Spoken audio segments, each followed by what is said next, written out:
little book and the great disappointment. So those apostles who began the Christian movement, always remember this is always movement. We were called movement. The apostles movements were determined. They had expected Christ to set up his earthly kingdom to deliver them from the tyranny of the Roman Empire, and they want Jesus to be their king, if he is really the king of God. But they were disappointed. They thought that Christ will establish his kingdom during their days. So would it be strange if the founders of the movement, at least the Lord used these founders, the spirit of prophecy called it the little flock, the founders of the movement, who were to finish the work, also suffered a bitter disappointment? Revelation chapter 10. Revelation chapter 10 describes the rise of the movement that will finish the work the disciples began and usher in the second coming of Jesus Christ. So maybe because since this is only 11 chapter, 11 verses, we're going to read Revelation chapter 10 verses 1 to 11. I will ask Mark to please read the first three.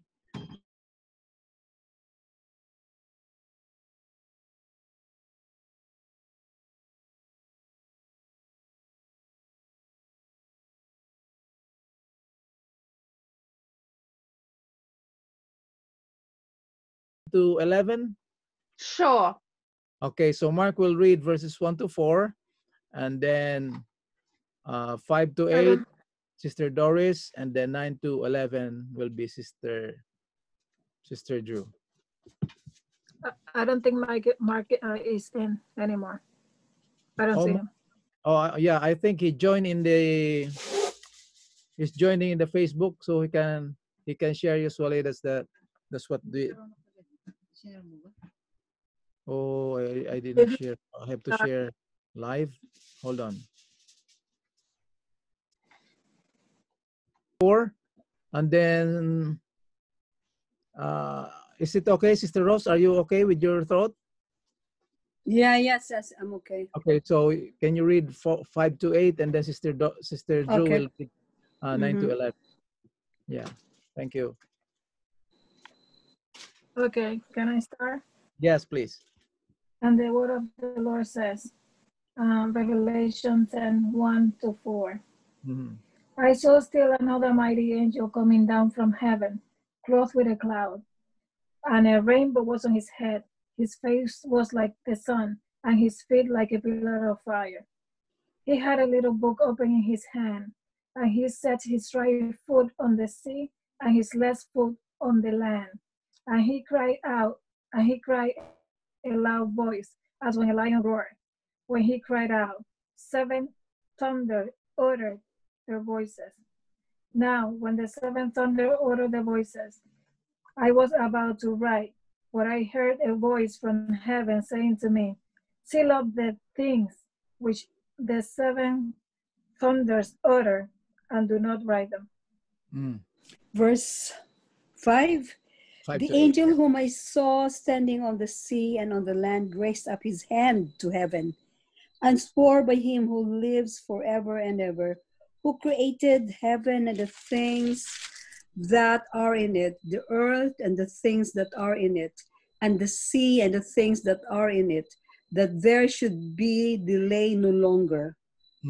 But in the days of the sounding of the 7th angel, when he is about to sound, the mystery of God would be finished, as he declared to his servants, the prophets. 8.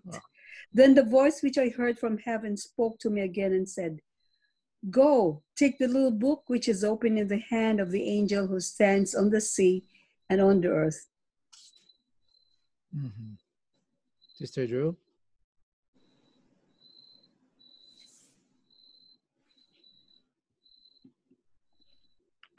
Sister Drew, I think you're on mute. Yes, sorry.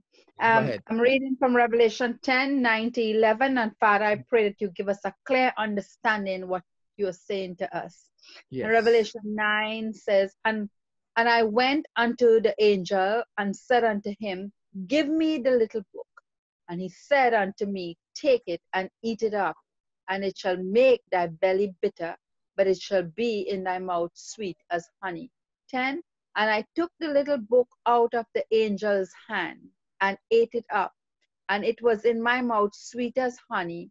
And as soon as I had eaten it, my belly was bitter. 11. And he said unto me, thou must prophesy again before many peoples and nations and tongues and kings. Okay, thank you very much. Now I want you to notice the last verse, verse 11. And he said unto me, thou must prophesy again before many peoples, nations, tongues, and kings. What is this prophesying again has to do with this book? And what is this little book that is to be eaten up, that when it comes to the mouth is sweet, and when it goes to the stomach, it will be bitter? What is this little book? This It is has to very do with the great interesting. disappointment. Yes, this is a great disappointment, the history.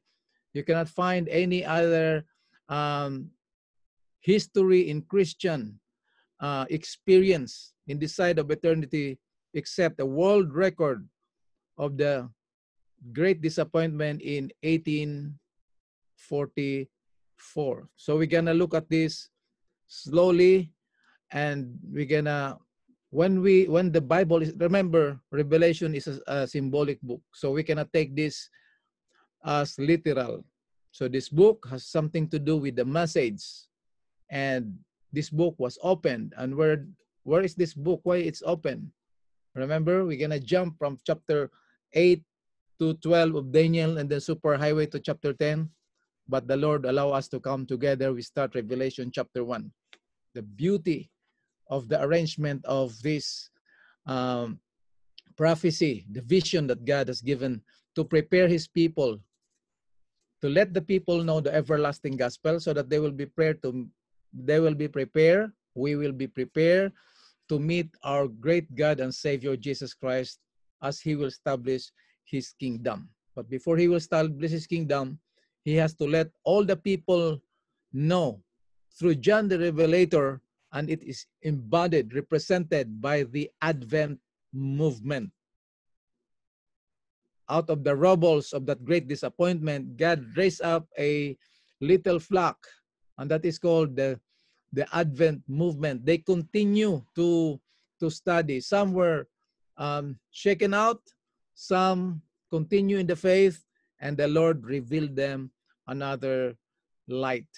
So it's very interesting. Some of the Christians, even our brothers and sisters, they don't want to connect themselves to the Millerite experience, the great day of disappointment in 1844, because to them, it's another denomination. But please remember, we are all one in God, and the Lord is extending this message.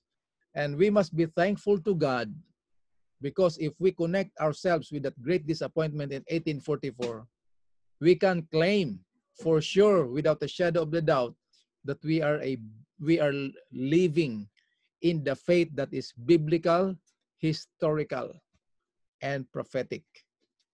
You see? So we're gonna have an overview of what we are going to study. But before that, we're gonna go to Daniel. Let's go back a little bit, review a little bit of Daniel. Remember Daniel chapter 12, because Daniel is wants to know about this vision that Jesus Christ gave to him, and the angel gave him understanding. So in Daniel chapter 12, verse 4, it says here, but thou, O Daniel, shut up the words and seal the book.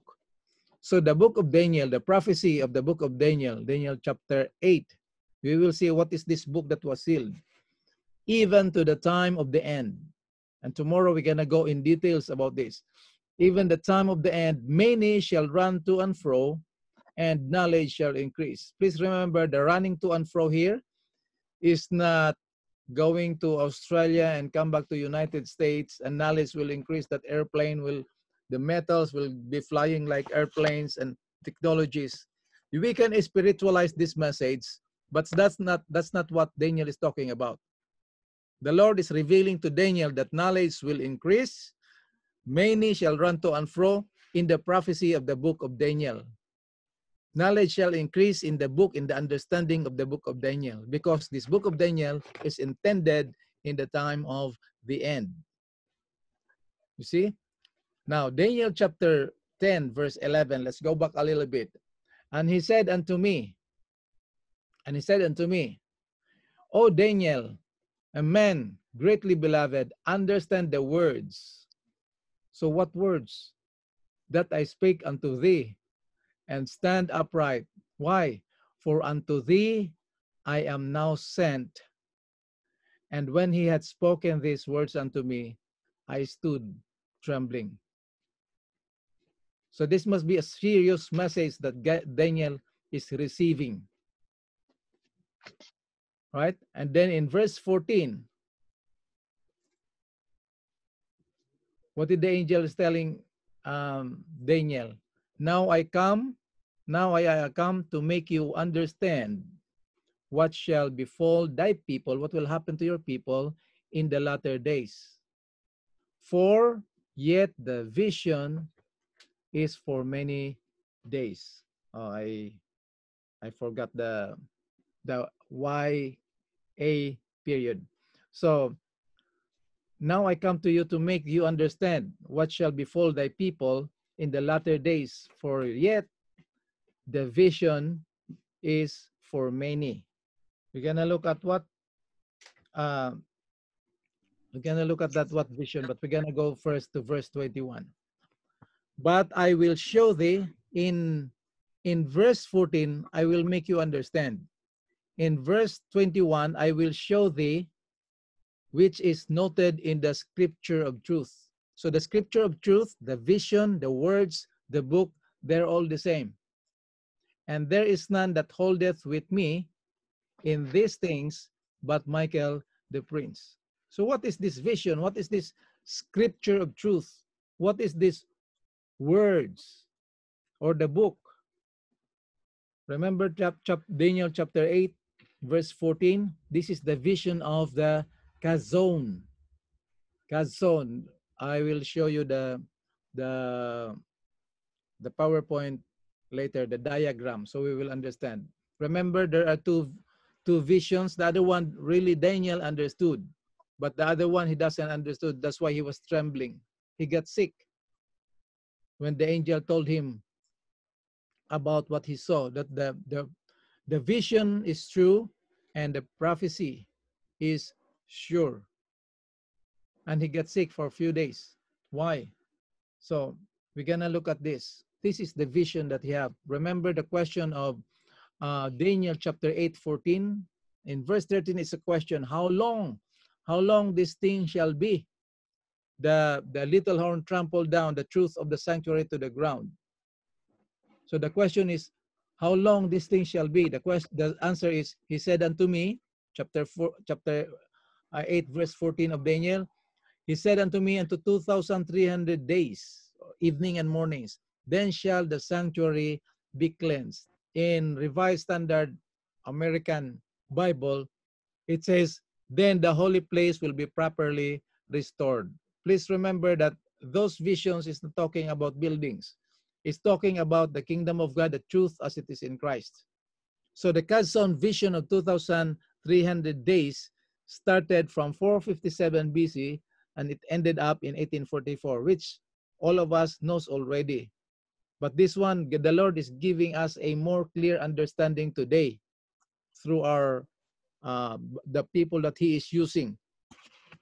So the Mare, the vision of the mighty man, the small vision, he understood, because this is 70 years are determined upon thy people. So 70 weeks, 490 years, 70 weeks are determined upon thy people. And It says in Daniel chapter 9, verse 25, you know and understand, or so you are to know and discern that from the issuing of the decree to restore and rebuild Jerusalem until the Messiah the Prince. So from 457 BC to 34 AD, this is the Mare, this is the small vision.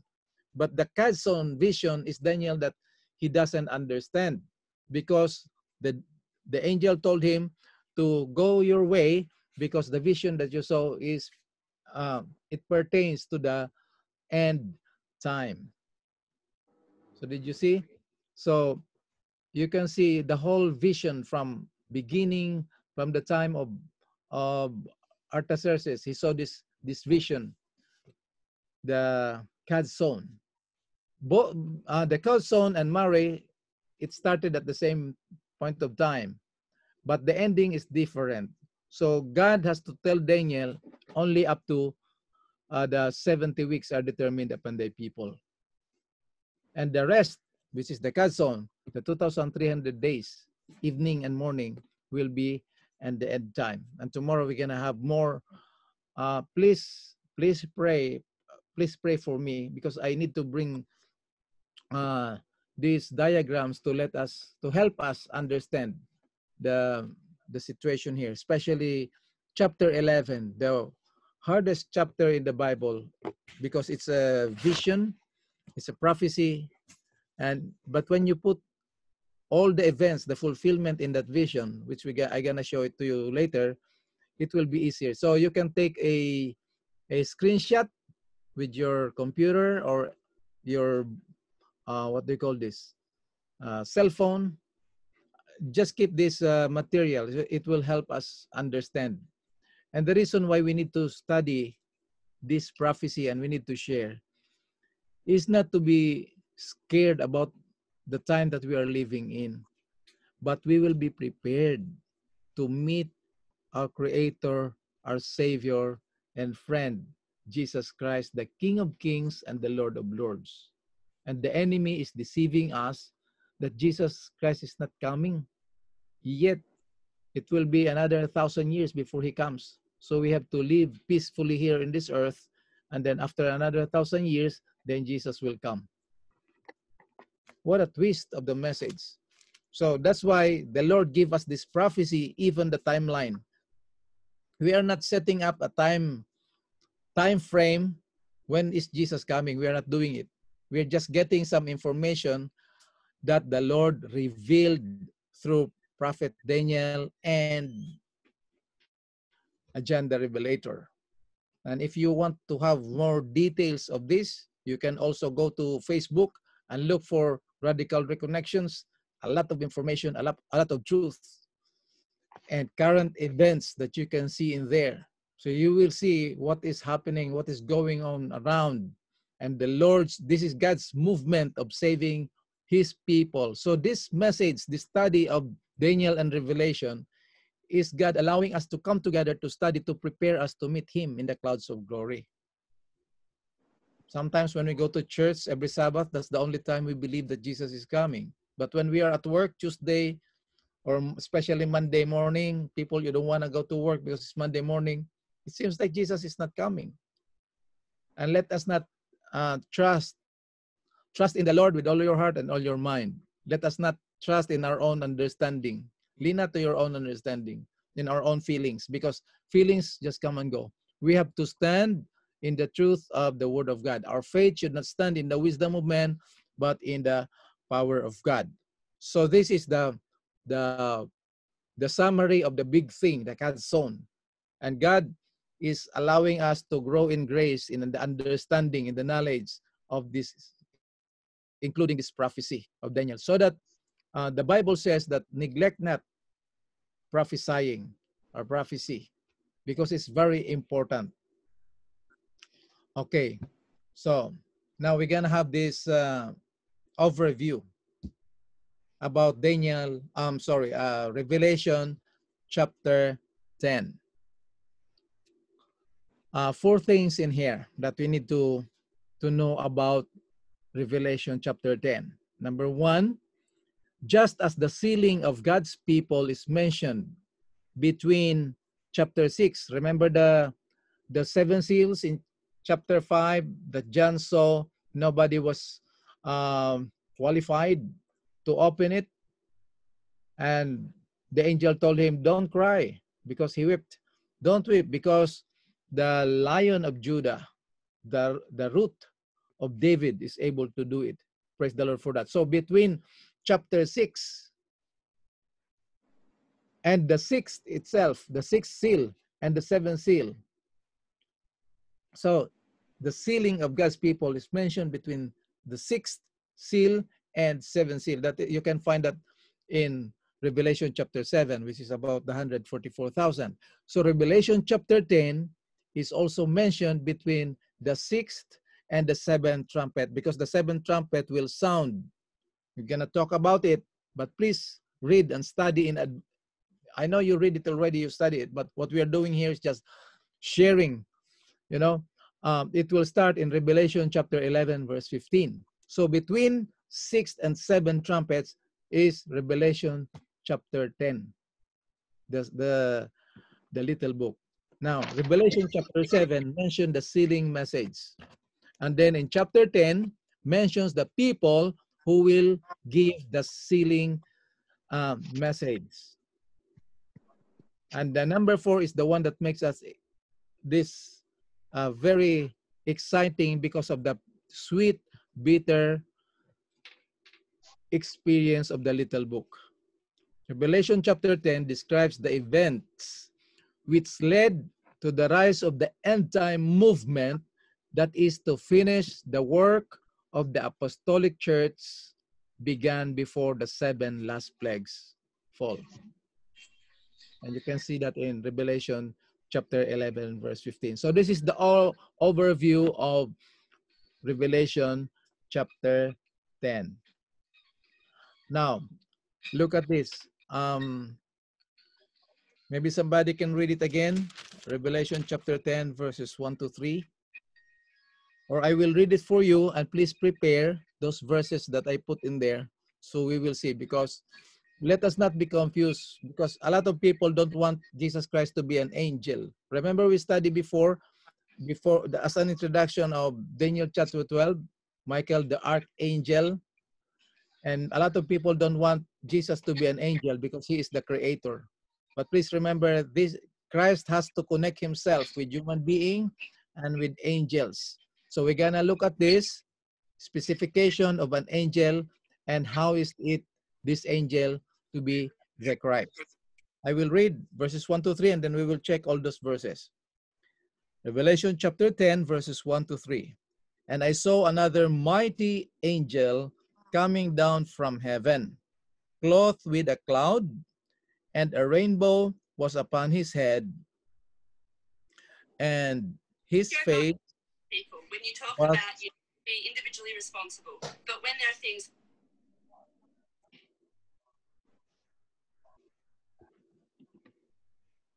there is an issue around. I don't want to buzz about the state news. You were the subject of the fake Francis. Yeah, running for president. No, I voted. No, what they say? I switched. Francis.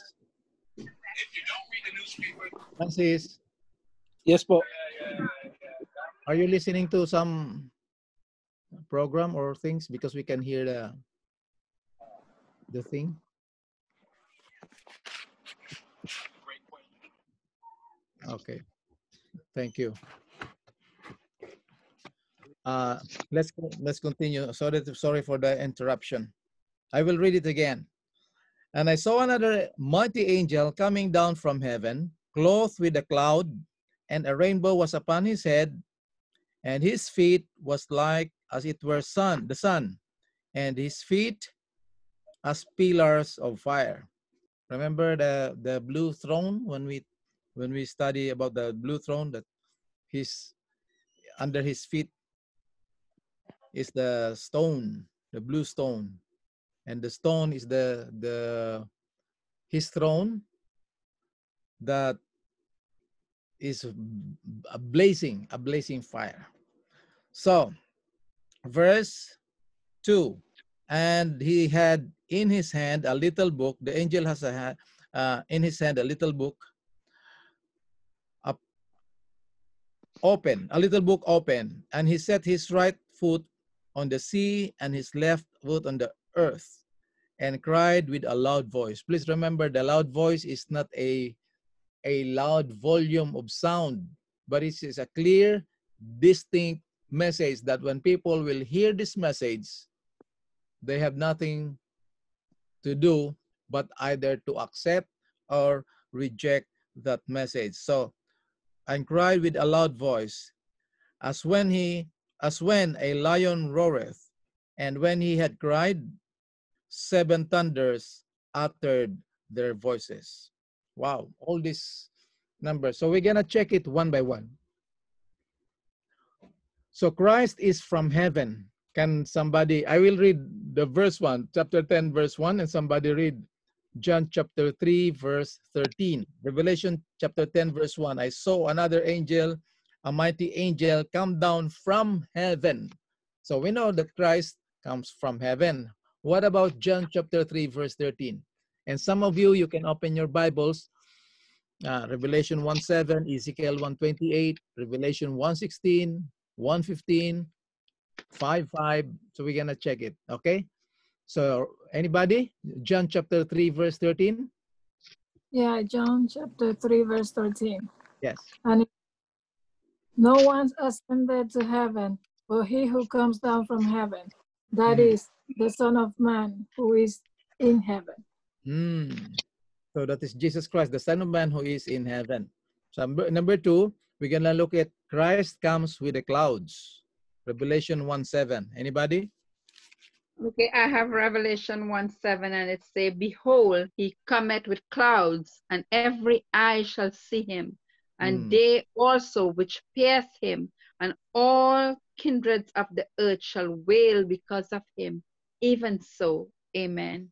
So Christ comes with clouds. Very clear. How about Christ comes with a rainbow? Ezekiel chapter 1, verse 28.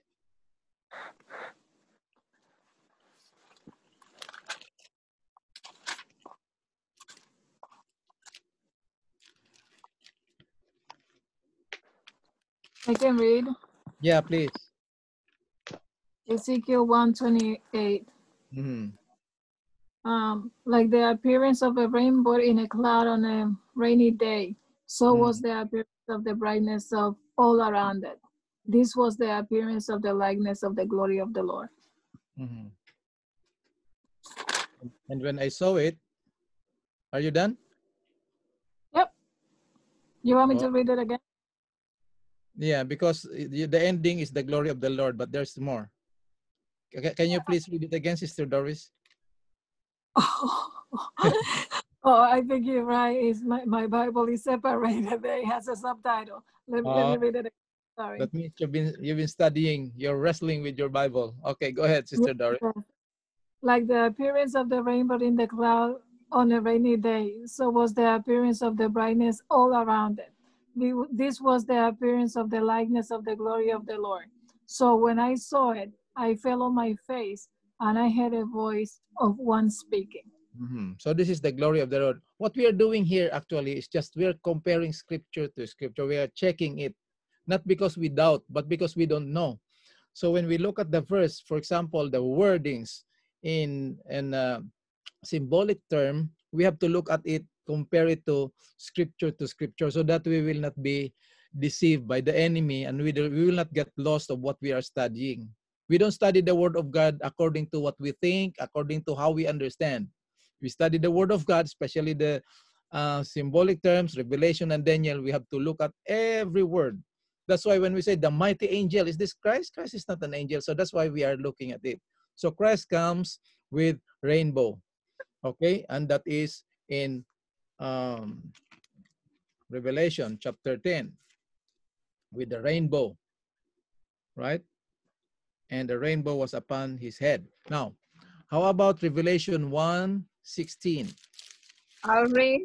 Yeah, please. And it says, and he had in his right hand 7 stars, and out of his mouth went a sharp 2-edged sword, and and his countenance was as the sun shineth in his strength. The sun, his countenance is like a sun in his strength. Maybe that is 12 o'clock and it's sunny day. You see? So Christ has face as the sun. How about verse 15? Since you are already there, Sister Yes. Drew.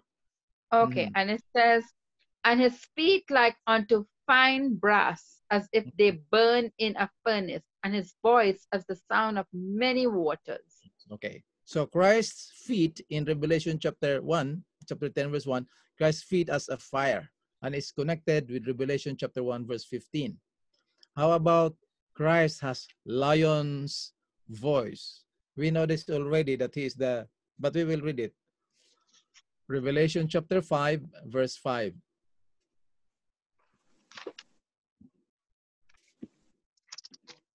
Okay, Revelation chapter 5, verse 5. Revelation chapter 5, verse 5 says, and one of the elders said unto me, weep not, behold, the Lion of the tribe of Judah, the root of David, hath prevailed to open the book and to loose the 7 seals thereof. So how is Christ described here? The Lion of Judah. So if Christ is the Lion of Judah, so Christ has the lion's voice. So I hope we are getting clear here. Revelation chapter 10, it says here that in verse 3, and cried with a loud voice as when a lion roareth. And we're going to look at it. Lion of the tribe of Judah. So when we go to Revelation chapter 10, verse 3, he says, he cries, this mighty angel cry with a loud voice as a lion, right? As a lion roareth. And when he cried, lion, even thunder uttered their voice. So now I want you to see this, that Christ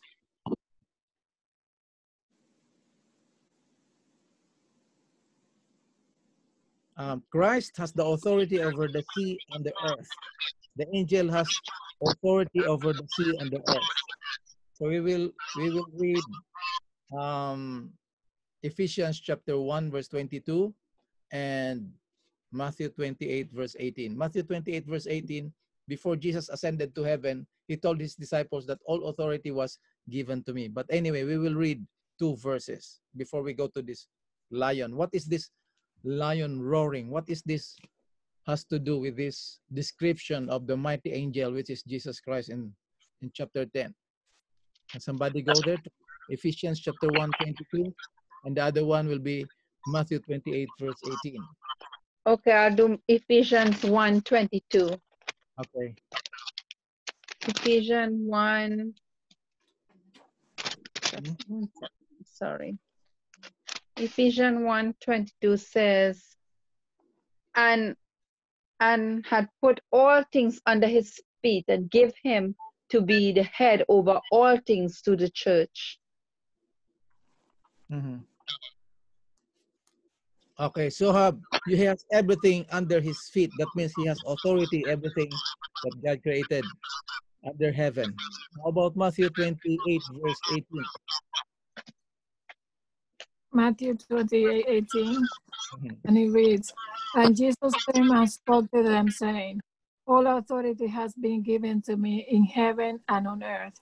Okay, so I hope we get this point, that this vision that was showed to John the Revelator, the mighty angel, I hope and pray that we will agree, we will understand, we will discern that this is not a created being, right?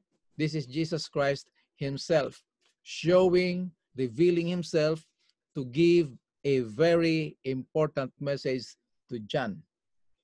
Okay, so we will look at the Bible. What is this? The loud voice, like a roaring lion roareth. What is this? Jeremiah, can you see it in the screen? Look at it in the screen. Yes.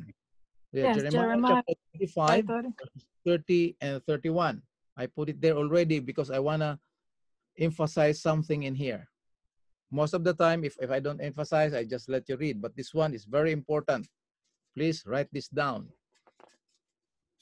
That this mighty angel cried with a loud voice, as when a lion roareth, or when a lion roars.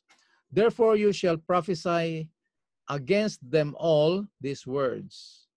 And you shall say to them, the Lord will roar from on high and utter his voice from his holy habitation. What will the Lord do? He will roar from on high. He will roar mightily against his fold. Uh-oh. What does it mean against his fold? He will roar mightily against his fold. He will shout like those who tread the grapes against all the inhabitants of the earth. Now look at verse 31. A clamor has come to the end of the earth. Why? Because the Lord has a controversy with the nations. He is entering into judgment with all flesh. As for the wicked, he has given them to the sword, declares the Lord. So what is this? The Lord roar, or the Lord will roar, or the mighty angel cried with a loud voice when a lion. What does it mean? So in this verse, in these two verses, you will see that the Lord will roar from on high. So what does it mean, roar from on high? When the Lord will roar from on high, it means he is entering into a judgment, or into judgment with all flesh. Do you get it, brothers and sisters? This is very exciting. Please remember that judgment is in favor to those who believe. And those who reject the gospel, the judgment is terrible, because it is saying goodbye to life forever, and God is not pleased with the death of the wicked. Wicked in a sense that we are all sinners. Nobody is righteous or holy. We are all sinners from head to toe because of the sin of Adam. But through the gospel, God wants this gospel through the angel, through the Advent movement, through us, that we need to bring the message of the assurance of salvation in the righteousness of Jesus Christ, so that the world will have a privilege to say yes and surrender themselves to the truth as it is in Christ, and they may experience the joy of salvation and worshiping God in spirit and in truth. But yet, his people and the world will reject. So until now, the Lord is waiting for his people. So the challenge tonight for us is, do we desire for ourselves, do we determine to ourselves to be used by God, to be part of the family of God and be used by God to bring this everlasting gospel, that in Jesus Christ, through his holy history, he already obtained eternal redemption for us. And that because of that message, he will come again for the harvest. And we can study that in Revelation chapter 14. He will come again for the harvest, so that those harvest, the people who will fully, deliberately believe and accept this gospel, will be with him. So judgment has two effects. The effect to the believers is good news, because the believers, the saints, will inherit the kingdom of God. That means they will have Jesus Christ for the rest of their lives, for eternity, and there's no more death. So God is giving this judgment message, this warning message. So I hope we get this point about the roaring. He's not roaring. He's not a lion seeking whom may devour. That's Satan. You know, the Bible always talking about Jesus Christ and Satan, like the two goats in the Day of Atonement. How can Jesus Christ be a goat? Because he was made sin for us. But how can this other goat be Satan when he is Satan? Because that was Lucifer before the rebellion happened, before he put it in his heart. when God created him. So in the Day of Atonement, the issue is who is responsible for sin that entered into this world of death? Who is the real culprit of the issue in the great controversy? Okay, so very important, you know. So when we check all these terms, the loud voice, the angel, it's like a lion that roareth. So when the Lord will roar, that means he is entering into judgment. Okay, now look at this. What is this cloth with a cloud? We're gonna look at Jesus Christ again. Very important, this point. No shortcuts in our study. So please be patient, and as the Spirit of the Lord is producing one of the characteristics of his love, one of the manifestations of agape is patient. So here are the patience of the saints. Here are they that keep the commandments of God and have the faith of Jesus. They also keep the faith of Jesus. What is this cloth with the cloud? Can somebody read Acts chapter 1 verse 9? Christ ascended to heaven with clouds to begin his ministry in heaven. Acts chapter 1 verse 9. Somebody please read it, please.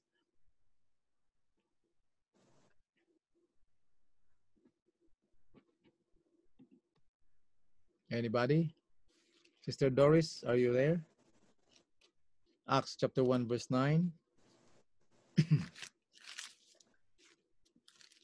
Wow, it's almost 10 already. Acts chapter 1 verse 9. Yes, please. And it says, and when he had spoken these things, while they beheld, he was taken up, and a cloud received him out of their sight. The clouds. So Christ ascended to heaven in clouds. Very good. Now, can somebody read Daniel chapter 7 verse 13? This is in the judgment. Daniel 7 verse 13.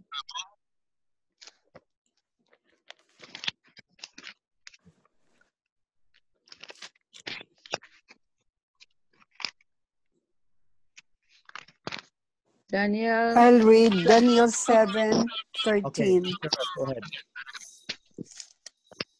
I was watching in the night visions, and behold, one like the Son of Man coming with the clouds of heaven. He came to the Ancient of Days, and they brought him near before him. So what happened? I saw a night vision, and beheld who? One like the Son of Man. Jesus Christ. What did he do? Coming with the clouds of heaven. The clouds of heaven. So you see? So he was moved to judgment scene in the clouds. So remember, Daniel chapter 7 is judgment. And please remember that judgment, not to, in this case at least, in this chapter, Daniel 7 judgment is not to prove who is good enough and righteous enough to be qualified for heaven. The judgment here is that he will get his kingdom. And once he gets his kingdom, he will come again to establish his kingdom, to give it to the saints, to the believers, those who accept. So he moved to the judgment scene in clouds. The last one, Revelation chapter 1 verse 7. When he comes when he comes again, where is this? Anybody? I hope Revelation 1:7 says, behold, yes, he cometh with clouds, and every eye shall see him, and they also which pierce him, and all kindreds of the earth shall wail because of him. Even so, amen. So did you see that? He was moved to the judgment scene in the clouds in Daniel chapter 7 verse 13. Now he will come again with the clouds after the judgment. Revelation 1:7. So this is cloth with cloud. You see that? So now, very important for us to know, this vision is not the ascension, the going back of Jesus Christ, or the second coming. It points to the judgment. When Christ is clothed with the clouds, in that cloud is pointing to judgment. I hope we are learning this very important thing. So when we see about the clouds and things, and those he rose like a lion. Now let's see. We're gonna go to verse 2. I think we're gonna have 3 presentations of this Revelation chapter 10, because I believe we are at the end, because Jesus said he will shorten the time, otherwise nobody will be saved. So when we study, it's too fast. It's almost 10 o'clock already. But anyway, so let's go to the little book that was open. Revelation chapter 10, verse 2. It says, and he had his hand little book open, and he set his right foot on the sea and his left foot on the earth. Meaning, this angel that represents the Advent movement has this little book. The other, what does the sea represents on the earth? The populated and unpopulated. So this little book, you can see it in the screen. The little book in Greek is Biblaridion. Biblaridion. It is not, we are not to be confused with the 7 sealed book in Revelation chapter 5 and 6 and chapter 8 verse 1, which is Biblion. Revelation chapter 5 verse 1, Biblion. So the different words used contrast the 7 sealed book with the Biblaridion, the little book. So this little book is here opened before the second coming. Okay, this little book in Revelation chapter 10 will be opened before the second coming. The other one, the sealed book, is not open until the second coming. Remember Revelation chapter 8 verse 1, and there was silence in heaven for 30 minutes, for half an hour. So this little book will be opened before Jesus comes. So what is in this little book that the angel told him to eat? And it's very sweet to the mouth and is bitter to the stomach. But let us remember that the 7th seal, Revelation chapter 6 up to 8:1, is the scroll with 7 seals. So that will be opened before Jesus comes the second time. Now this will be, I will put this thing here so that you can look at it, you can take picture, you can read it. But we're gonna go to about this little book of Daniel. Daniel is the last book, the Kadzon, the vision, the message of that vision, that is little book that was sealed up. Now, to draw the attention of this little book being open indicates that it was once closed or shut. Remember, angel told him to shut up the book. So such is true of that portion of the little book of Daniel, the Kadzon, the vision, which concerned the time of the end. So the angel told Daniel to go your way, to go to sleep, because this Kadzon concerned the time of the end. In Daniel chapter 12 verse 4, remember the angel told him, but thou Daniel shut up the words and seal the book, even to the time of the end. Many shall run to and fro, knowledge shall increase. Run to and fro in what? In the study, searching, digging the word of God. And knowledge, the book of Daniel, knowledge will increase about the book of Daniel.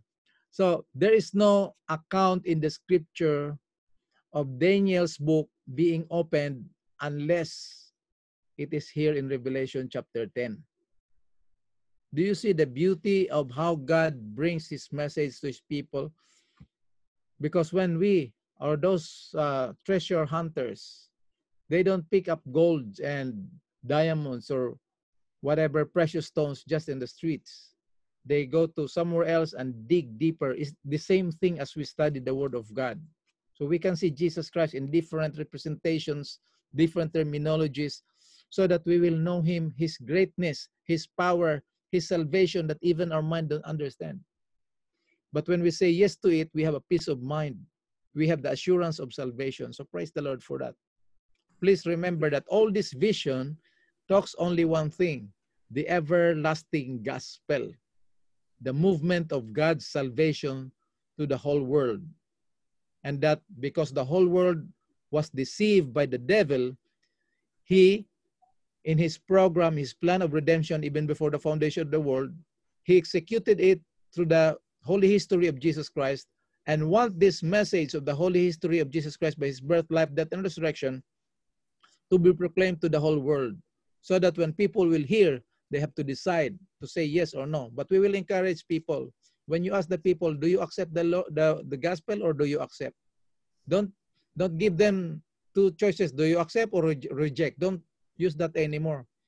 Just be positive. Tell the people you're giving Bible study, do you accept the Lord or do you accept the Lord? So the only choices that he has to choose is either to accept the Lord or accept the Lord. So either way, he will accept the Lord by the grace of God. When he see and understand the goodness of God, it is the goodness of God that leads us to repent. Romans chapter 2, verse 4. Amen. Now, very important. Oh, Brother Piper, right? The Lord revealed this to Brother Piper, and I'm also using it. The choices that we need to approach the people. Thank you, Brother Piper. The Lord used you to have this wisdom to approach the people. Don't give them two options of positive and negative. Give them two positive options: accept or accept. So now, please remember that the longest prophecy of Daniel, which is the Kazon, this book, that the little book, is the 2,300 days. It was specifically said by the angel to Daniel, he said to shut up that book until the time of the end. Very important. Tomorrow, I hope and pray that we will have this time. I'm gonna give you more of this diagram. What is time of the end? This is not time setting. We are just claiming and studying the Word of God as He reveals it to us to prepare us as to what time we are living in, and the coming of our Lord Jesus Christ. After we receive this gospel of Christ as the power of God unto salvation, the next thing of that is that we will live a life that is pleasing to God, that we may represent Jesus Christ to the world. And the goal of this gospel, the everlasting gospel, is to revive the glory of God that was enshrouded, that was veiled by the enemy by twisting the gospel. So Revelation 18:1 must be fulfilled to his children today, to the 144,000, to the last day generation of Christians before Jesus comes. And that is you and me and our family, our church members today. This is not a prophecy. This is a truth that is being revealed to us by the Word of God. So the 2,300 days was specifically said to be closed, to be shut up till the time of the end. So Daniel 8:14 and 17, unto 2,300 days, then shall the sanctuary be justified, be vindicated, be cleansed. And then he says, understand, O son of man, for at the time, this is verse 17, Daniel chapter 8, verse 17, for at the time of the end shall be the vision. Wherefore shut thou up the vision. Why? For it shall be for many days. That means to the time of the end. And you can look at that in details in Daniel chapter 8. Now, locating the time of the end. Locating the time of the end. We're going to study what is this time of the end. When Daniel's book opened. So what is this time of the end? In Revelation chapter 10, that's why I call it super. We're going to cross to the super highway from Daniel chapter 8 to Revelation chapter 10. But instead of going to the super highway, God told us to go local. So we finished chapter 12 of Daniel, and then we start Revelation chapter 1. And now we are already in Revelation chapter 10. I don't know if we can finish this in 3 presentations. I believe this will be in 3 presentations. Now, the time of the end began after the terrible persecution at the hands of the of the papacy. We studied that in Revelation. You can look at this you can look at it in the diagram in there. The 1,260 years, that is in verses 31 to 39. So the hardest chapter in the book will be made easy to understand because of this diagram. And you can check all the dates, the names that you see in there, like Ptolemaic Empire, the South. You can read that verse and then go to internet and check about the events in there. So in verses 1 to 4 about the Darius and Cyrus, the Medes and the Persian, and then Cambyses the second, and then Smerdis, the usurper, the Darius one, Artaxerxes, all of those. And then verses 5 to 15, and then verses 16 to 22. That is in the time of the Roman Empire, about Rome, Pompey, Julius Caesar, all those Caesars, Augustus Caesar, Tiberius Caesar, Pax Romana, the Prince of the Covenant, and that is, of course, Jesus Christ. And then verses 31 to 39. And then verses 40 to 45. And then Daniel 12 is 1 and 2, the glorious second coming of our great and Savior, Jesus Christ. So we are waiting for it. When the Bible says that occupy till I come, he's not telling us to do whatever you do while we are waiting for Jesus Christ. He's telling us to do things, to prepare yourself, to prepare your family, to prepare your church family, to prepare your community, your friends, and people around the world. The coming kingdom that will be established by Jesus Christ himself, that kingdom that will stand forever, that kingdom will not be given to anybody else.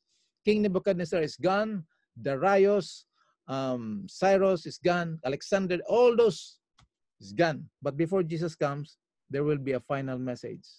Warning. Why warning? Because the enemy will deceive us to believe things that is not from the Bible. But the way he will deceive us is he will tell us to be active in the church, even to study Daniel and Revelation, as long as we are not connected to the message of the gospel, the message of Jesus Christ, the final instructions. That's why I told you, if you have time, there is an English version of this Radical Connection in Facebook, in the river of Ulai, Hiddekel in chapter 11, Matthew chapter 24, the Mount of Olive, and the island of Patmos. Different terminologies, but it's the same message, the last prescription, the last warning. This is at least for the believers. But to the non-believers, they need to hear the gospel. That's why Matthew 24:14, this gospel will be preached into all the world, to all the nations as a witness, or to all the world as a witness to all nations. Then shall the end will come. So God is so good to all. And of course, he has his judgment. You see that? So now, the time of the end, that's the persecution of the papacy. You can look at that in Daniel chapter 11, verses 30, 31 to 35 to 39. Those, the papacy supremacy was to last even to the time of the end. As the papacy was established in it was abolished to General Berthier, one of the generals of Napoleon Bonaparte in 1798. We studied that before. The time of the end began in 1798. Now, the fact that Daniel's book is here, seen, open, shows the Revelation chapter 10 applies this side in the time of the end. The time of the end after the 17 or during the 1798. Now, let's go to verses 3 and 4. The seven thunders. Very important, brothers and sisters. The seven thunders were just a message or messages. John understood that message, the thunders, and was about to write. He was about to write the thunders. But God told him to don't write it. God stopped him. Something has to happen. Something has to occur, which the faithful must need to be ignorant of but which would later understood. So that time when John was about to write, God told him, don't write it. It's not that important, but people in the last day, they will understand. So the word, the speech, the roar of God. Remember the roar of God is entering to judgment. So God's word, God's instruction as a thunder. Can we read John chapter 12, verses 28 to 29? Somebody?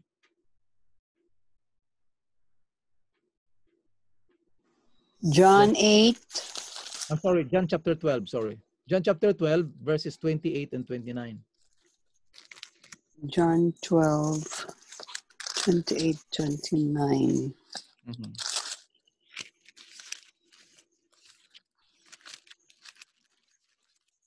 Father, glorify your name. Hold on. 28. Father, glorify your name. Then a voice came from heaven saying, I have both glorified it and will glorify it again. Mhm. Therefore, the people who stood by and heard it said that it had thundered. Others said an angel had spoken to him, has spoken to him. The people heard it as a thunder, but it was God talking to Jesus Christ. Remember when Jesus said, Father, glorify thy son, glorify the Son, and then the Father said, I have glorified it already. That means through the perfect life of Jesus Christ, the Father was glorified. And through the sacrificial death that is about to happen in verse 32 to 33, he said, the Father said, I will glorify it again. Wow. Through the life of Jesus Christ, the Father was glorified. Through the death of Jesus Christ, the Father was glorified. And now the way people receive that sound of God, the Father talking to Jesus Christ, was like a thunder. Do you see? So the thunders is God's word, God's message. So through this message, the thunder, that message about the thunder was or were withheld and revealed in their time. Can somebody read John chapter 6, 16, verse 12?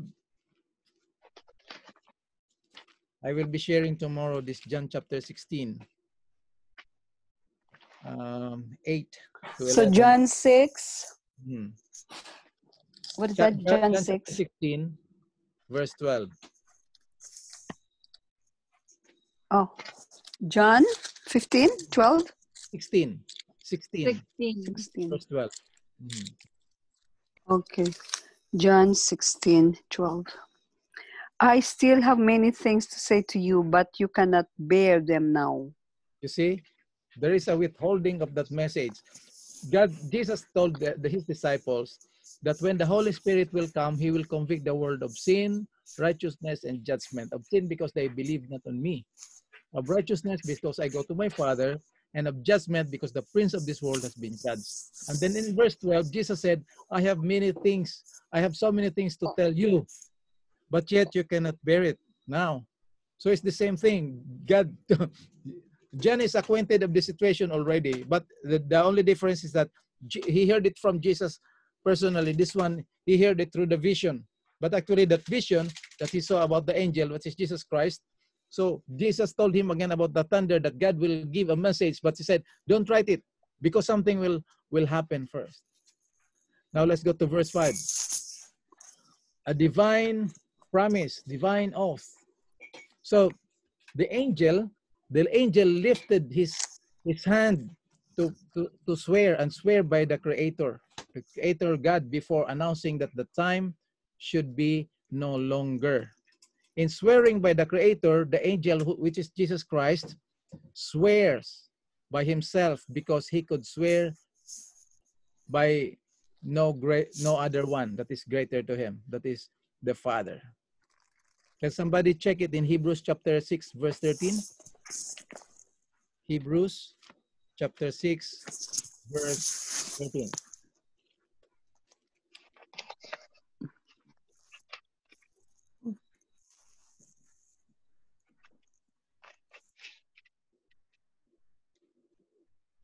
Anybody?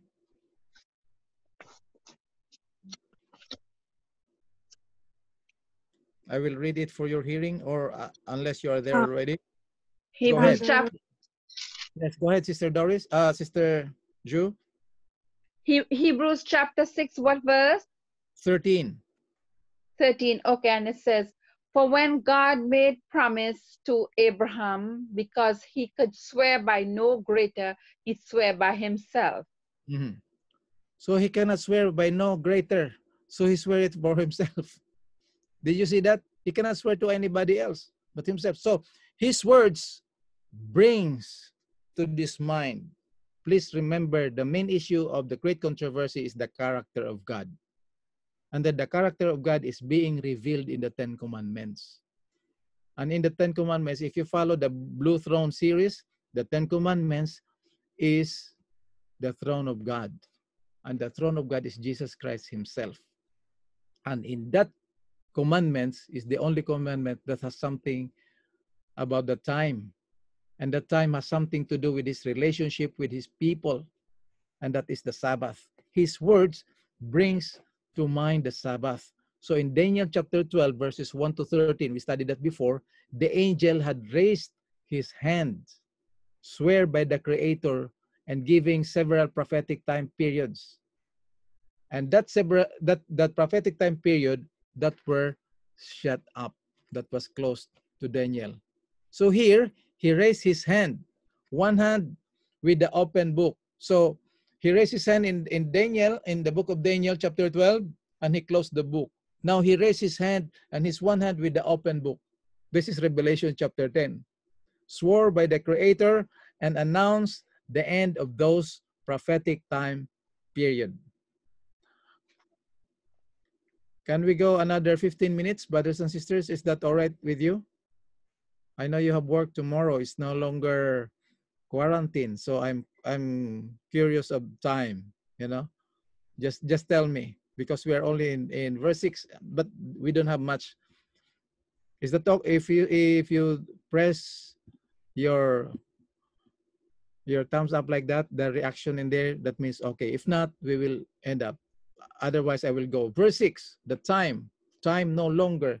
The time, chronos. Tomorrow, we're going to go back again. In Greek is chronos, time no longer. The word time in verse 6 is from the Greek word chronos, which is used 30 times in the New Testament and is always translated as meaning as time. Chronos means time.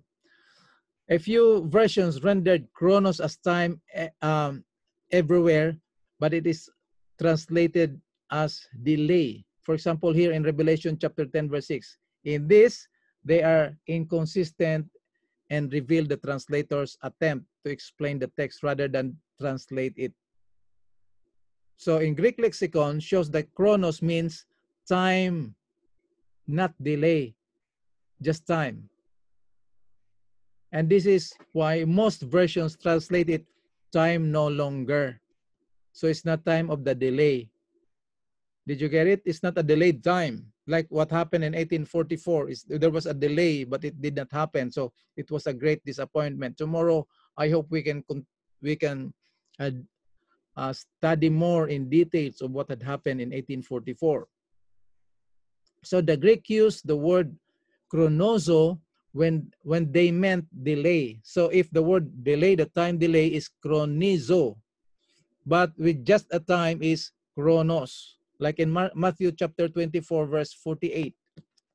Matthew 24, verse 48. Let's listen to Jesus Christ. What did he say in Matthew 24, verse 48?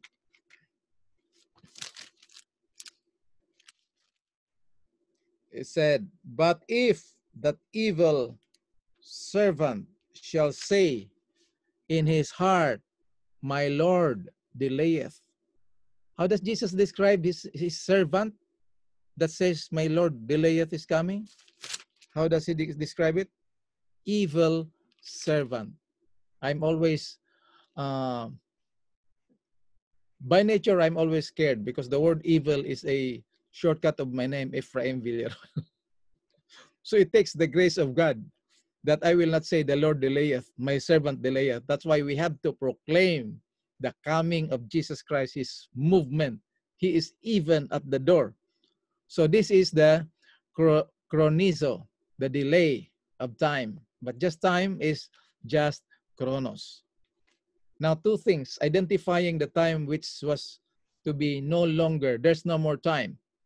It cannot be a provisionary time. You know why?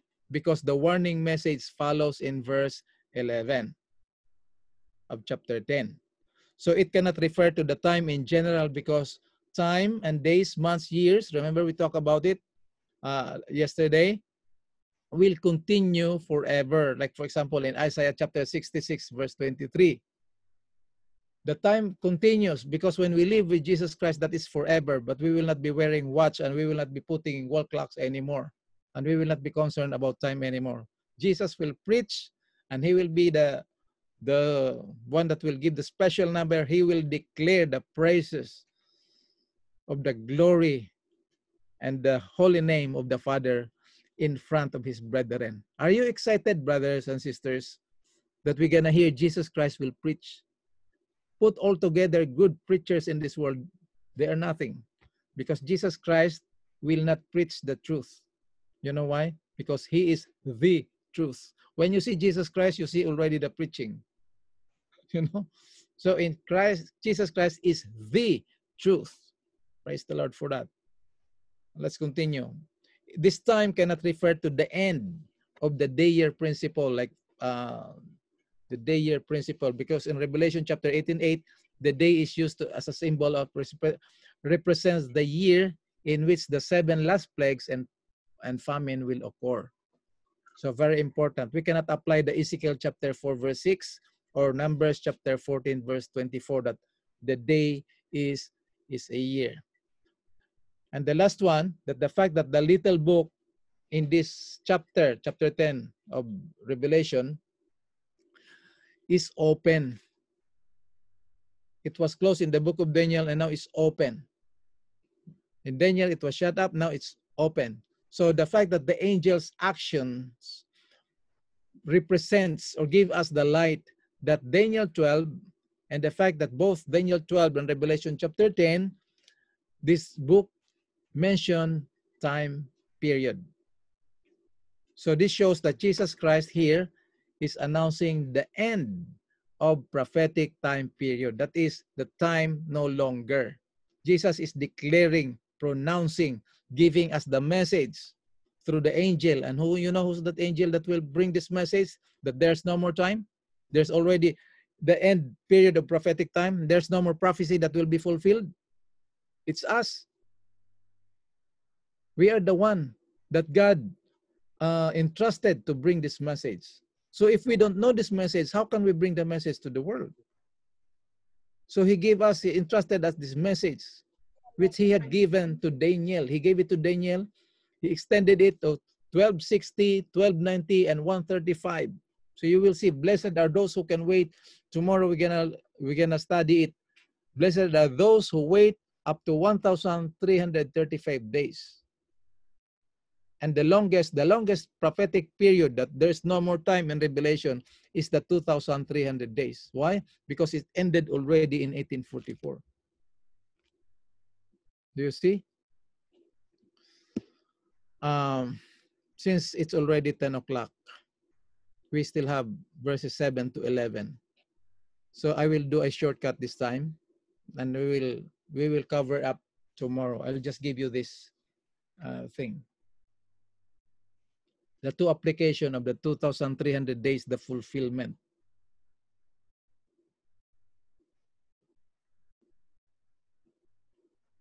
Can you see it there now? So Daniel chapter 9 verses 7 to 27 to 24, the twofold application of the 70 weeks. That is the Mare and the Kadzon. So the Mare, which is the short version of the vision of Daniel, and the Kadzon is the bigger one, is actually the literal thing and the spiritual. Remember we studied before we studied the chapter 12 of Daniel, we studied about the literal to spiritual, the literal Babylon and spiritual Babylon. So this time, I'm going to show this. We studied this before, but I'm going to conclude tonight's study about the twofold application of the 70 weeks. 70 weeks is the Mare, and the 2,300 days is the Kazon. So this applies to the Jewish dispensation and to the Gentile dispensation. 70 weeks are determined upon the people. So look at this. The 70 weeks started with a command to restore Jerusalem and the temple. That is Daniel chapter 9, verses 24. So remember, there are 3 commands, but there's only one command to rebuild Jerusalem, the city, and the temple. So it starts with the command of Artaxerxes in 457 BC. Now, for that command to be realized, to actualize, to become a reality, to be an experience, the Jews, the Israelites, has to come out of literal Babylon. And that when they go out of Babylon, while they're going back to Babylon, a lot of opposition that will happen in the troublous time. They will rebuild and restore the temple during the troublous time. But while a lot of people will, from within, from outside and inside of Israel, a lot of oppositions. Well, we don't need to go to Jerusalem anymore. We already have a good time. We have a good life. We established already our families here in Babylon. Why do we need to go?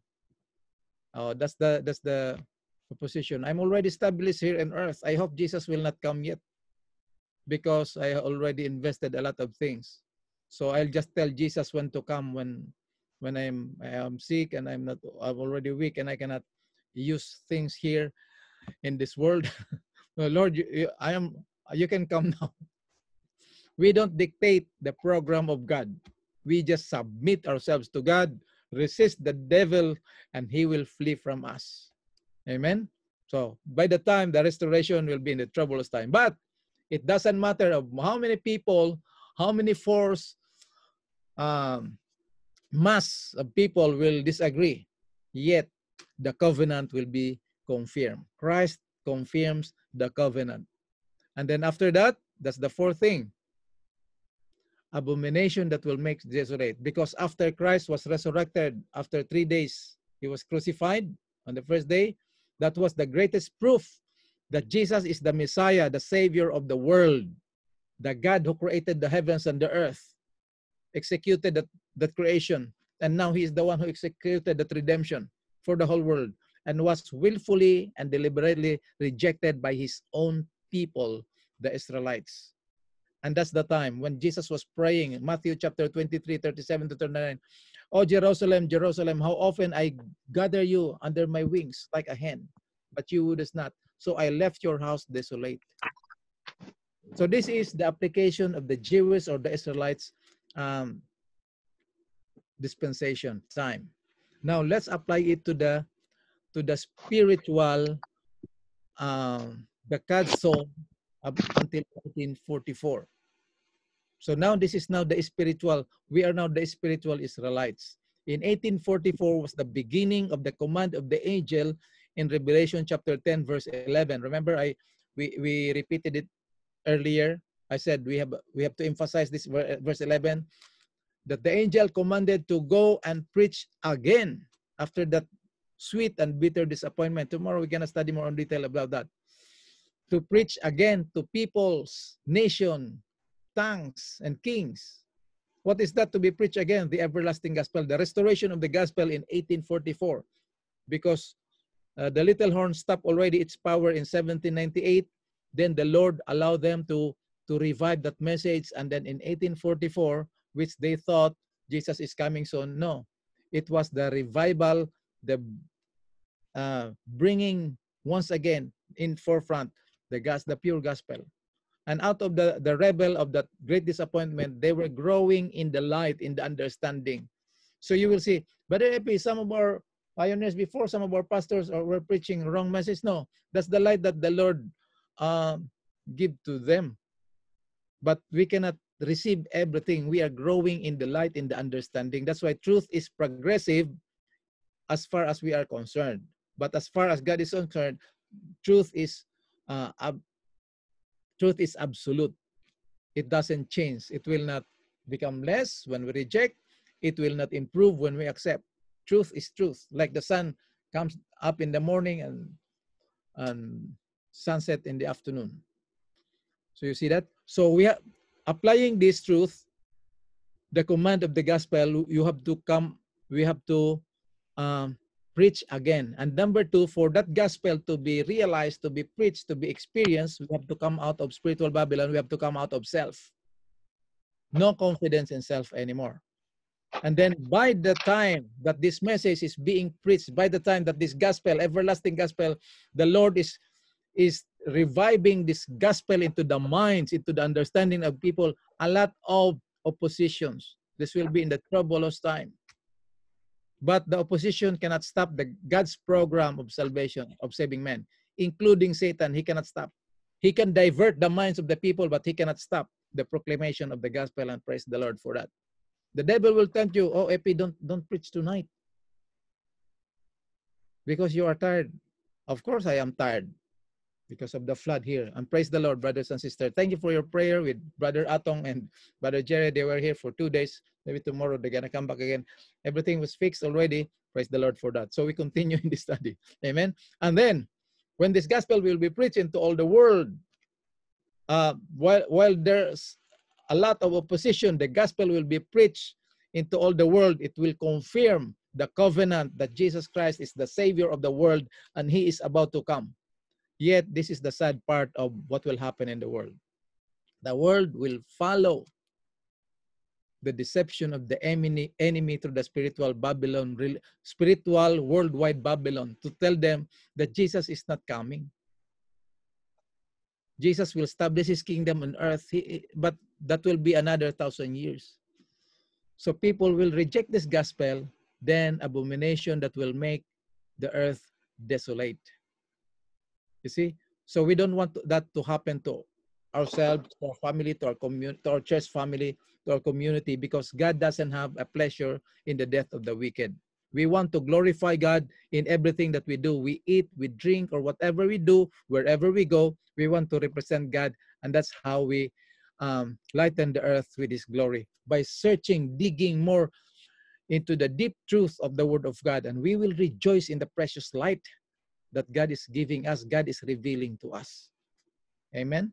So what can we learn in this study? Because it's getting late. What can we learn? This chapter, Revelation chapter 10, it's not, we did not study in details, but what can we learn? This chapter identifies God's end time movement as those which grew from the great disappointment of 1844. The parallels between the apostles and those who suffered the disappointment in 1844 are amazing. I'm going to show you a chart after this. Number two, as the early church warned the Roman world before the seventh trumpet sounded, so as the Advent movement, we as the Seventh-day Adventist Church and other Christians, we cannot claim it to ourselves. We will be, when this gospel will be preached, we will be together. The believers will be with one voice that will roar like a lion, meaning the judgment that is in favor of the saints. Please accept Jesus Christ. Because if you don't do, God will not be Christ. You see?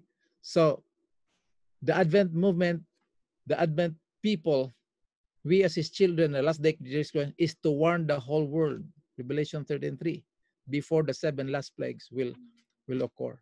Even in the time of Moses, there was a warning that plagues are coming, but they did not believe. Only those who accepted, they were spared. So as the message shared in 1844 concerned Christ's second coming or second advent, and as we are to prophesy about this again. So the end time movement is no other than ourselves, at least to the faithful Adventists, because not all Adventists are faithful. So let's encourage each members, calling, inviting. When we invite people and they don't come, don't get discouraged. it's good to, our job is just to invite and share the message. If they don't come, that's their decision. That's their reaction. That their decision. That their responsibility with their God. Okay, because the enemy is deceiving us that you don't need to dig deep. You're gonna get crazy. You're gonna go beyond heaven. The going beyond heaven, that is the enemy's mind. I will set up my kingdom.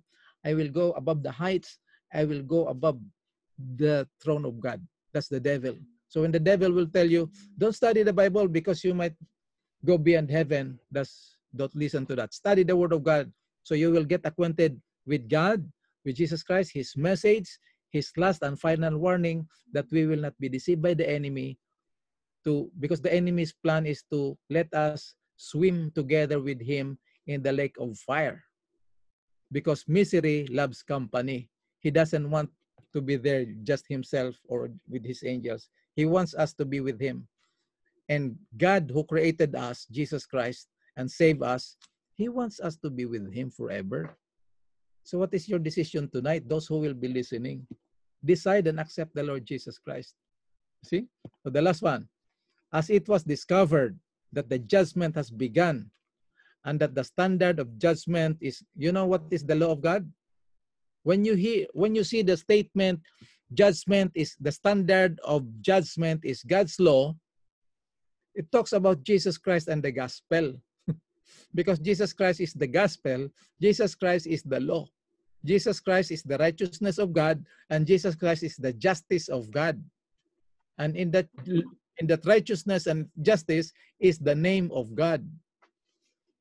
So when you see the standard of the judgment is God's law, is not the letter of the law, but the spirit of the law, which is Jesus Christ. So we as a church, the Advent movement, calls all men to keep the 10 Commandments because God saved us already. God delivered us already from sin, from self, from death, and from Satan.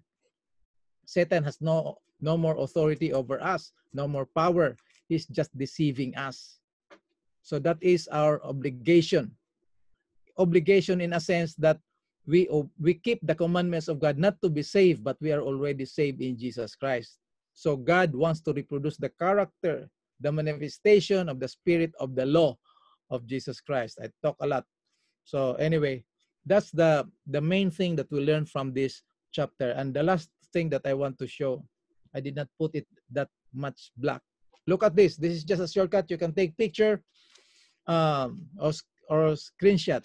The disciples and the Advent movement. The disciples, they were mistaken through their expectation that Jesus Christ, the first coming, he will establish his kingdom. It's the same thing in 1844. The Advent movement, they were mistaken in their expectation that Jesus Christ will come to the earth in 1844. So number two, expected his earthly kingdom. The Advent movement, they're the same thing, expected his earthly kingdom. That's why it's very important for us to understand and study what is this literal thing to spiritual thing. That's why God used the word, the book of John. John is John the Revelator, but in the gospel according to John, there are two stages of stories, two levels of stories. The literal, you must be born with Nicodemus again. So the word born is connected with Nicodemus, but the word again, Nicodemus doesn't get it because that word again goes to the deeper level of spiritual. The woman at the well, if I will give me water, the woman said, I cannot give you water. You should give me water, but I cannot because you are a Jew and I'm a Samaritan. Jesus said, if I will give you that water, you will not thirst anymore. The woman said, yeah, you have that water, please give me. So Jesus is using the literal thing and to lead us into spiritual thing. That's why they expected his earthly kingdom, the Advent movement, earthly kingdom. We need to become spiritual. We need to be born in spirit because the flesh cannot understand spiritual things. So they had known what would happen. Things would have been different. They will not search because they know already. So it's the same thing in the Advent movement. Had they known that would happen, things would be different. So thunders, the message, thunders withheld. Jesus said, I have to tell you a lot, but you are not ready to receive it now. So thunders withheld in number 3. Ignorance lead to enthusiasm. You know, you are excited that somebody will come, your relatives from the Philippines or from Santo Domingo. So you don't know what time, but they're coming. So you're excited. Oh, they're coming. So it's the same thing at the Advent movement. Ignorance lead to enthusiasm. All denominations, all denominational barriers was trampled down to the ground, pulverized. They joined together in one faith, one movement. Jesus is coming. It did not happen. But yet they have that enthusiasm to meet the Lord. And someday we are planning to go together in the Ascension Rock in upstate, God willing. Number 5, Christ was brought to the attention of all. And in the great disappointment, Christ was brought to the attention of all. 6, message rejected by most religious leaders. And the Advent movement in 1844, message rejected by most religious leaders. We don't want that. We don't want that Jesus coming, that 1844 anymore. That Jesus is coming. So 7, suffered great disappointment. The disciples, the Advent movement, they suffered great disappointment. 8, through the scriptures, they understood their mistake. Luke chapter 24, verse 7. It's the same thing, Advent movement. Can somebody read Luke? This is our last verse for tonight. Luke chapter 24, verse 27. Anybody or?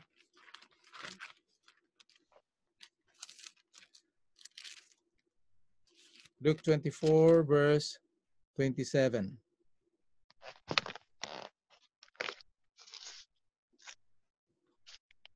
Sister Drew? Yeah, Luke 24, 27. Luke 24. Okay. Luke 24, 27.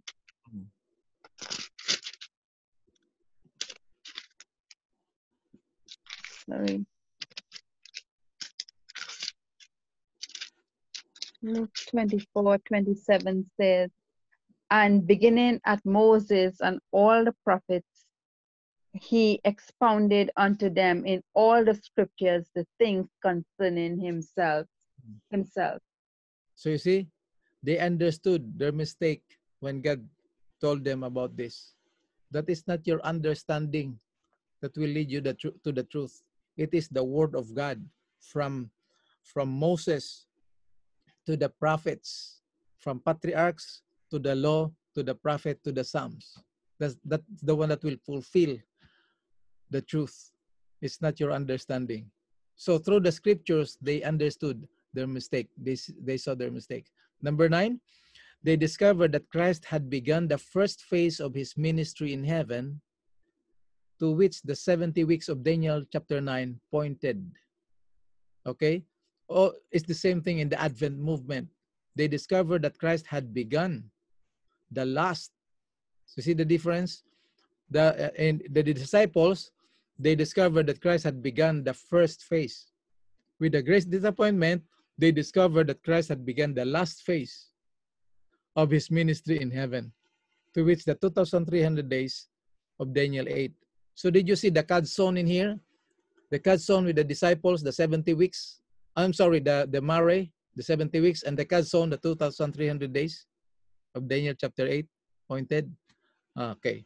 So God used the apostles to begin the work. The Advent movement, God used the Advent movement to finish the work. And you know who's this group is this now? The last day generation of Christian, which is us today and all the believers. We have different level of growth in light and understanding, but we are all Christians, those who believe and accepted Jesus Christ and acknowledge him as their creator and their savior. We are all one in the Lord. So God used the apostles to begin the work, and God used the Advent movement to finish the work, and we are now the extended generation of this last Advent movement. It's movement. It's not stagnant. There's a movement in here. So if we stay in our church, we are listening to the enemy. Don't do anything. So the last one, God confirmed them with a prophetic gift. That's the time of the disciples. Today, God confirmed us with a prophetic gift. So let's pray. Heavenly Father, we thank you, Lord, for this beautiful prophetic message, yet you reveal its meaning. Help us, Lord, to understand it. And we claim what Christ did to his disciples, that he opened their understanding. And we pray also, Lord, and we claim your promise that you will open our understanding, that we may discern, experience, and testify the truth, the power, and the reality of your word. Bless all your children who are listening and will be listening in whatever way of um,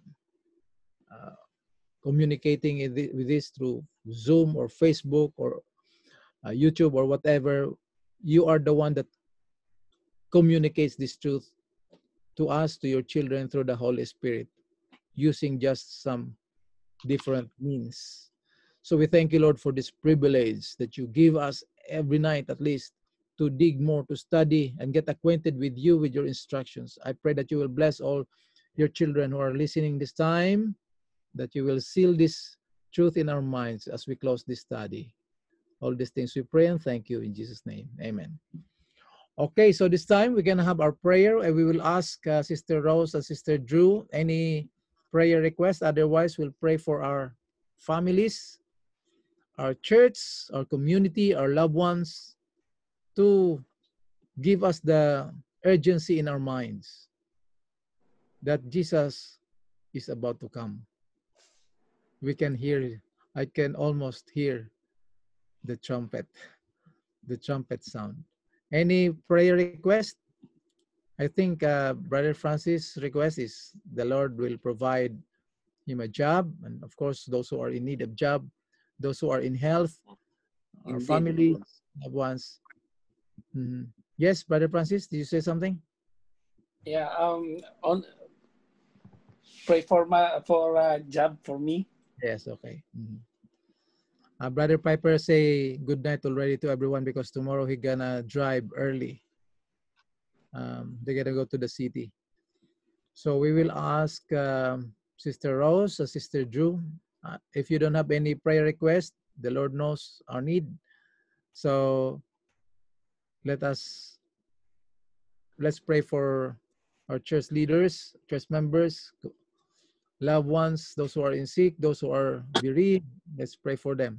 But most of all, let's pray that we will grow in grace and that we become sensitive to the leading, to the calling, and the instructions of the Holy Spirit to us through studying the last prophetic message of Jesus Christ. Sister Rose, are you ready? And Sister Drew, we will pray. Let's have our prayer band, including our brothers and sisters who are listening and joining us in Facebook. God bless you all. Yeah, you will Pray. join me praying. Okay.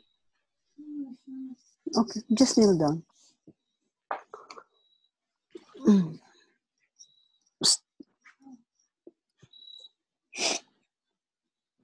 Okay, let's pray. Lord God Almighty, our everlasting and glorious Father, we come to you at this moment to praise you, to give glory and honor to your name, because you are worthy to be worshipped. You are worthy of our praise, and you have not forsaken us in spite of our iniquities, of our weaknesses. You continue to love us unconditionally. And your saving grace, dear Father, thank you for saving us through the day. We have been blessed and protected in our going out and our coming in while we drive, in our walk today, dear Father, and especially this evening in our study. And we praise you, Lord God, that in spite of the distance between us in this pandemic, you have given us this technology. We could come in one spirit, united in our desire to study more of your name, and especially on the last day of the world events. I praise you, Lord God, and I thank you for being belonging to this movement. And we are your remnant people waiting for your soon return. Give us that urgency that our time is soon to end, and that with your glorious appearance, we will be happy to meet you. Lord God, thank you for the forgiveness of our sin. Thank you, Lord, that you have cleansed us from our past and strengthen us today, and what you have in store for us, that is life everlasting. Help us not to set our hearts on the temporal things, but on heavenly things. And Lord God, as we are lifting up our petition for our family, for our loved ones, extended family represented by each one of us in this prayer line, dear Father, I pray that you continue to pour us your Holy Spirit that will continue to equip us, enable us, and transform our lives. Give us the passion for holiness, that we could stand before your holy presence blameless. Thank you, Lord, that you have chosen us, although we did not choose you, and you continue to pour your blessings, so many blessings, physical, emotional, spiritual, and Lord God, I just want, Lord God, to commit all our children into your keeping. You have blessed us with them, and first of all, they are your children, and you have entrusted them to our care. So, Lord God, may we continue to intercede in their behalf, to be on our knees, surrendering them into your loving care. And so many times, Lord God, we have wandered away from you. Thank you for wooing us back into your fold. You haven't given up on us, Lord God, no matter how far we have strayed. And I pray, Lord God, for the World Church, from Pastor Ted Wilson and to the down to the local churches, that we will all be united in our voices. We will unite in spreading your gospel to those around us, to our family, to our co-workers, to our neighbors, even to the person who will be with us in the bus or in the train. Lord God, you have given us this good news, and we will not keep it to ourselves, but share it to others. Of Jesus' soon return, dear Father. We pray for the Bible students, Jean, Darren, and Brother Francis, who is also asking for prayer so he could find a job. You own heaven and earth, and nothing is impossible with you, Lord God. So we commit all this petition before your throne of mercy. Bless also Brother Epi, the Villaruel household, Sister Remy, Shina and Prime, that your presence, your Holy Spirit will be with them, and your angels be with them in the equipments that we are using, dear Father. Thank you that in spite of the fact that we are limited you continue to bless us, that we could reach the other family, other people, dear Father, who are longing to experience your love, your peace, and your joy. And again, thank you, Lord God, for the privilege of prayer, for the gift of your Holy Spirit, for your word that enlightens up our path, lamp unto our feet and a light unto our path. Lord God, we praise you. We give you all the glory and the honor. And thank you for the forgiveness of our sins and the surety of eternal life that you have given to us through your Son, Jesus Christ. This we pray in his loving name. Amen. Amen. Amen. Sister June? Amen. Amen. And loving and precious Savior, we give you praise and we give you thanks. Lord, it's such a blessing to come and listen to your words. And we thank you, Lord, for what we have learned tonight. And we pray, dear Jesus, that you will help us to be, to really realize how soon is your second coming, and that we must be vigilant in this time. Lord, we pray that you will help us to prepare our hearts for you, and that we will be able to go out there as well and touch others and lead them to you, Father. So we ask, dear God, that you will empower us with your Holy Spirit to move in your direction, to do the things you have called us to do, and to be most pleasing to you in every aspect and moment of our lives. Lord, we give our mind, body, and soul to you. We are nothing without you, and we cannot do anything. So we ask you, dear Father, to equip us with everything that we need to be the children you have called us to do, and to do the work you have set aside for us to do. So please, Lord, help us. We pray, dear Jesus, that you will bless this ministry, continue to use Brother Epi. And Father, I pray, dear Lord, that tomorrow as he is sharing with those in Florida, I pray, dear Jesus, that your spirit will move him, that he will be able to bring your words to clarity so others will come to call you blessed and mighty God. And for those who already know you will be drawn closer to you.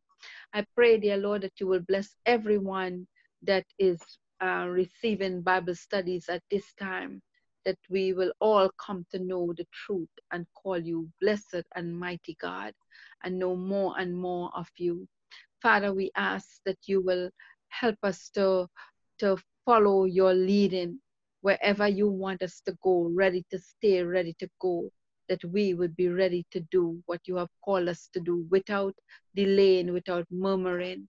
And Father, we ask, dear God, that you will be with all those who are sick. All we ask for healing, spiritual healing and physical healing. We ask for those who have lost loved ones, like the Villarreal family, the Antonovich family, Father, Sister Eli, Brother Eli, and Sister Cheryl, and Sister Soholia and family. And Lord, there are so many who have lost loved ones. We pray, dear Father, that you will wrap your arms around them and comfort them. We pray for those who are sick and in the hospital, in the nursing home, where family members cannot even come to see them. Oh, merciful God, where family are hurting and the loved ones are hurting. We pray, dear Jesus, that you will comfort your children and make a way, dear God, for them. And I pray, Father, that you will keep us connected to you at all times.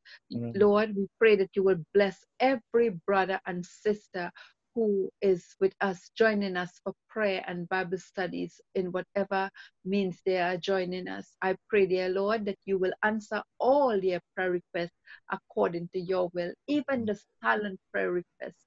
Lord, you said before we call, you would answer, and while we are yet speaking, you would hear. Some things, Lord, you will do for us that we don't even know how to ask for ourselves, but we leave it into your care, and we say, Lord Jesus, have your way. Give us a peaceful night rest tonight and wake us up in the morning to give you all the praise, honor, and glory. And I ask all these blessings in Jesus' name with thanksgiving. Amen. Amen. Thank you, everyone. God bless you. Good night. and I love you all in the name of the Lord. You can say hello to one another. Good night, Hello. Brother Epi. How are Ah, you and the family? Great, great. Thank God. We're coping and still grieving, but yet, you know, we have more, we have much more than that. You know, Jesus is the life. So we need to believe in his word. Praise the Lord for that. God bless, and may his presence always be with you all and comfort you and the entire family.